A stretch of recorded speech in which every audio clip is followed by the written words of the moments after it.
There we go. Cinematography at its finest. And just so you all know, for your viewing pleasure, Nancy's got all kinds of programs on a place called WTCO, Trempealeau County Television. And you can Google it, and you can do the YouTube thing on it, and it's really fun. And this show is probably going to, or this program's probably going to be aired, if Nancy can do some editorial magic. Okay, I'm Mary C. Anderson. I'm full-time with the DNR as their conservation, ag, grassland, and grazing specialist. And so I have the opportunity to shape policy for managed grazing, conservation, agriculture, and grassland management on public lands. This was an opportunity that arose a few years back, and I've been lucky enough to what I feel make some change as to how we manage our public grasslands, making sure that if we have agriculture on our land that's publicly owned, which actually belongs to all of you, that we're following the same rules that the farmers in the private sector have to follow. And that was a really big step forward.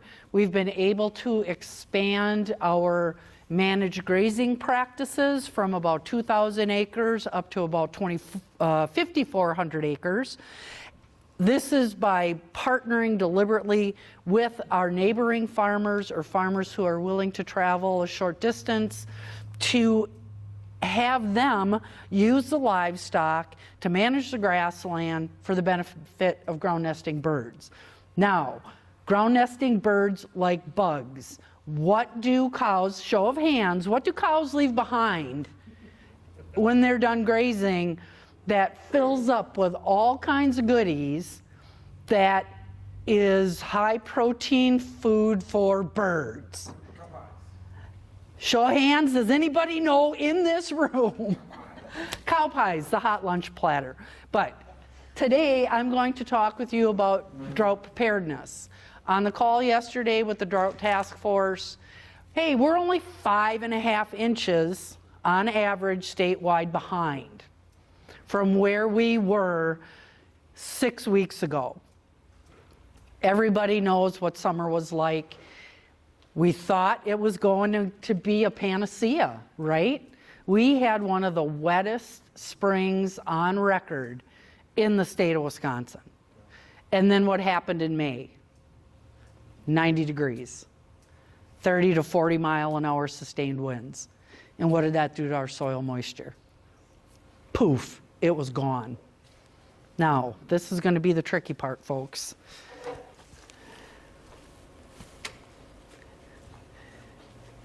Okay. Whoa. I think we're just going to... I'm mic'd into the camera, so Nancy's going to have good sound. I don't know if what I'm saying is important to the folks in the room, so we'll see. Okay, one of the big tools that we use is this thing called the Drought Monitor. How many of you in here have heard of it? Okay, we've got some show of hands. Okay, the U.S. Drought Monitor essentially monitors what's going on across the entire United States, including Alaska, including the Hawaiian Islands, the whole neighborhood. They keep track of what is going on. Now, there's 6 different classifications when we have drought, okay? We have none, okay? Soil moisture looks good, plant moisture looks good, everything is daisies and sunshine. We've got normal or slightly wet conditions. And then, of course, we ramp up. Abnormally dry, moderate drought, and all the way to exceptional drought. These are very important indicators to a whole host of other partners outside of NOAA and the National Weather Service to make decisions about what is needed to help you all who are doing agriculture on the landscape get through these drought periods. Hey, there we go. It works. We have they track. Here we are, here's Wisconsin. Now this was after we've had significant rains. This is an excellent tool for you to keep an eye on what's going on so that you can plan for the rest of your growing season or your grazing season. There's multiple tabs. You can get the current map. You can go into states and compare. They also have long-term outlooks and forecasts. So you can dig into this website and find out that, hey, for the next 6 to 10 days, we are going to be in a dry pattern. This is what we looked like comparatively from the 24th of October to last week, Tuesday. Now, why didn't I use this week's numbers? Because data is submitted into the magic box down in Nebraska, where they run the calculations, they make determinations, and on Thursday of every week, those results are published. So Thursday morning at 8 o'clock, and really it's 8 o'clock. It's not 5 minutes to, it's not 5 minutes after. 8 o'clock, they publish the results and you can find out where you sit. Now, who makes this map? The nice thing about utilizing this website is that nobody's going to try to sell you anything that's going to be the miracle that's going to get you through a drought.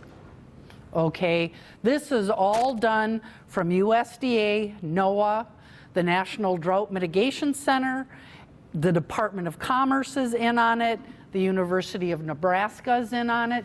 This is their baby through their climatology department that they birthed in 1999. And they've been fine-tuning and expanding it because the data that they're collecting is very important to what happens across our entire agriculture sector. So, what can you do to help them get better data?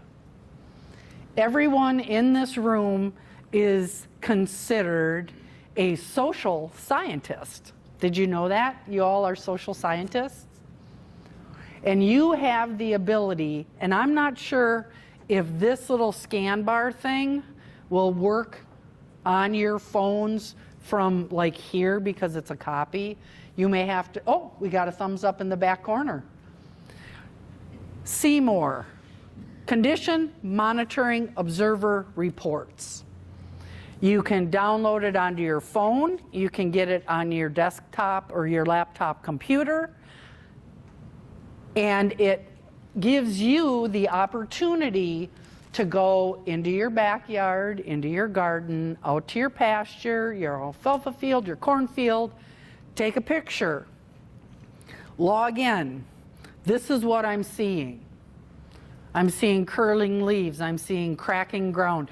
They give you a section where you can input the photo, and they want the photos because that helps these scientists go, wow, you know, West Central Wisconsin was in a lot worse condition than what we see from the data reports. Now, Wisconsin is one of the worst states for having our citizen scientists report data. And it wasn't until folks really started talking about the Seymour site that they were able to get more drought conditions and different ratings as we drew towards the end of what they're calling the drought of 23. So it's very, very important, and hopefully you will all get this into your phone or onto your computer and start using it even through the winter months. If your next door neighbor gets 8 inches of snow and you get nothing, take a picture of his driveway, take a picture of your driveway. We didn't get any in Dunn County. We didn't get any along Highway 10 in Jackson County. So it's important that we all report these data sets in so that they can do a better job of judging what's happening, especially here in West Central Wisconsin. Now, we have come up very rapidly between June and July this year, between the Department of Natural Resources and the Department of Ag, to pull together resource links for folks to find the resources that they need. Within the DNR, you go into our drought status page and water availability. Let's say you've got cattle on a remote pasture that you're typically feeding out of a spring because you're an awesome rotational grazer. You typically have water that flows because all your water is going into the ground instead of running over the surface. Now your stream's dry. You need water. We had one opportunity earlier this year down in Southeast where the local township was able to tank water as part of the Good Neighbor Act that the state of Wisconsin has with our producers. There's also information to avoid fire risk. There's another link to do a drought report. There's how to do water savings on your operations. And then there's also this one. This is a really neat one. This wasn't out there until just about a year ago, and this is the public lands rental opportunity. You can look around your neighborhood for a wildlife area. They're usually insigniated by this little sign that's green with white lettering or vice versa that'll say state wildlife area. Now if it's a grassland and you're short on grass, you have the potential of calling your local county biologist and saying, hey, looks like I'm going to be running short on hay this year. I see there's this grassy wildlife over here. Can I go in and harvest a hay crop after the drought season ends? Or after the ground nesting bird season ends, which depending on where you are in the state is July 15th or August 1st. Now, no, it's not going to be prime dairy cow feed, but it's better than snowballs, and they'll eat a percentage of it. The only thing you want to do is to avoid it if it's got a lot of Canadian goldenrod, because that can cause problems in pregnant females. Then we also have the DADCAP page, Drought Resources in Wisconsin, and this list is growing really by the month. Now that the main growing season is over, there's a little bit of pressure off. The water draw within our aquifers is not as great because there's now no irrigation taking place. We've had a significant amount of rain, even though on average we're still about 5 to 5.5 inches short comparatively for our growing season. But there are numerous resources for you out there as producers. And that is it for what I have to say about drought and drought preparedness. Are there any questions? We got about 5 minutes. Yes. Could you comment on, I see these ads for drought insurance for grazers on Facebook page. Do you have any experience with that, or can you share? There is actually going to be some facts sheets coming out. One of the problems that we are finding out, and I'm not an insurance agent, folks, okay? So just keep that in mind. It's very, very complicated to get practices added to the current pool of insurance offerings, okay? So there's crop insurance for corn, there's crop insurance for beans, there is some for alfalfa. For some reason, grass is not really recognized as a crop, even though everyone in this room knows full well it's a crop.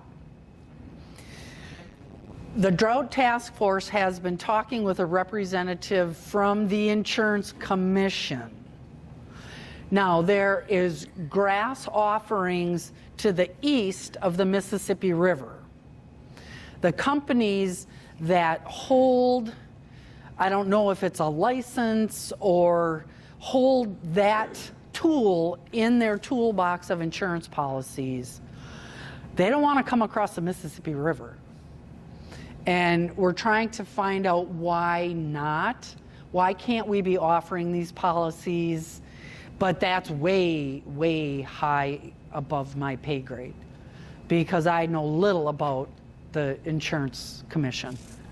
Yeah, of course, it's important to stay current with FSA for any drought or hay payments that would go out. So Absolutely. we got I think we got 1 month of hay paid for where I am in Polk County through FSA. And also, if you're doing cover crops, there is a payment that you can look into from the Department of Ag. But you really got to do your digging and you got to do your homework to find this stuff. And make the phone calls, talk to your county offices. Chris made an excellent point. Be sure to stay up to date with your crop reporting and work closely with your Farm Service Agency office to make sure that you've got a bead on everything that is out there. This is where you got to be very, very progressive to find the resources that you need to get through this timestamp. My experience was I had my crop plant or my pasture classified as forage because I'm forage, put the animals in it. Yep. That's actually mechanically Yes. forage. So we Cow harvest doesn't count, Dale. I know. So we found out the hard way. So you got to have it. The crop report needs to be whatever it is for grazing, not for forage. Yes. I think it has to be pasture. Pasture, probably. Improved That's pasture. how we were started, that pasture. So everybody can. So is this is the app that loads up off that? Yep. It looks familiar from this distance. It says our GIS survey 1, 2, 3. Yes. Okay, that's it. Good. Yep. And the ARC survey is very simple to, if I can work it, ask Linda, if I can work it, anybody can. Okay, any other questions? Yes. Can you just talk more about accessing some of the public lands for grazing and how to go about that? You can call the DNR switchboard and say, hey, I'm interested in talking to a county biologist in X county because I would like to rent some land for haying, rent some land for row crop farming, or rent some land for managed grazing. And then the switchboard will forward your contact information to the appropriate county, and then one of two things will happen. That biologist will call you back directly, or they're going to tell you to call me. And I'm pretty easy to get a hold of. And then I go to the county, sometimes twist the arm a little bit, and say we got this grassland, hasn't been managed for a few years. Let's build a partnership here. We've got someone who's interested in doing X, Y, and Z. Now, it gets tricky during drought periods because FSA, Farm Service Agency, has the power to declare drought in a county or in an area. The governor of the state of Wisconsin has the authority to call drought in a county, in an area, or in the state. Now, when the governor declares, and make sure when you hear on wax radio or your news feed, drought's been declared, make sure who's declaring the drought. We had an incident where a cooperating producer, hey, drought's declared, went out, took off 40 acres of grass on a wildlife area, and found out that, yes, his county was in declared drought, but it was declared by FSA, not the governor. And so he did not have the right, and you have to negotiate an agreement, right? He shouldn't have gone out and taken off those 40 acres. But it's like, well, it's going to grow back, right? You can undergraze, you can overgraze, we can cut hay. If we give it enough time, it's going to grow back. So kind of nothing ventured, nothing gained. But it does get a little bit tricky when we have these drought declarations. And one of the reasons in 23, they speculate, why didn't the governor declare us a drought? Because our statistical numbers were poor. We didn't have enough people reporting. Because FSA was pulling the trigger. Go ahead. I mean, you said it so well, but in case you missed it, it really helps to send those sightings in. It makes a big difference. And I worked with farmers up north, and they started doing it. And Yeah. they felt so much more confident about what the numbers were because they missed it the first time around. Yeah. It was hard. Yeah, and it's important to recognize this is a ship that we do have an opportunity to be at the wheel of, so that the scientists who look at the whole slew of parameters, because they don't just look at rainfall, temperature, wind speed, they go through a whole grocery list of different parameters, including groundwater, lake level, intermittent stream levels. They go through the whole slew of different parameters before they say, oh, this area is in trouble. You know, people's wells start drying up. That's an indicator. So that's where Department of Commerce comes in, because somebody's got to track this. And the nice thing about it's nonpartisan. Nobody's going to make any money off of this, except maybe you guys. And don't think it's going to be a gravy train, because it never is. But it'll be enough to maybe get an extra load of feed, or, you know, at least some bedding resources so you can stretch the feed that you were able to make on your own properties. Okay, any last minute questions?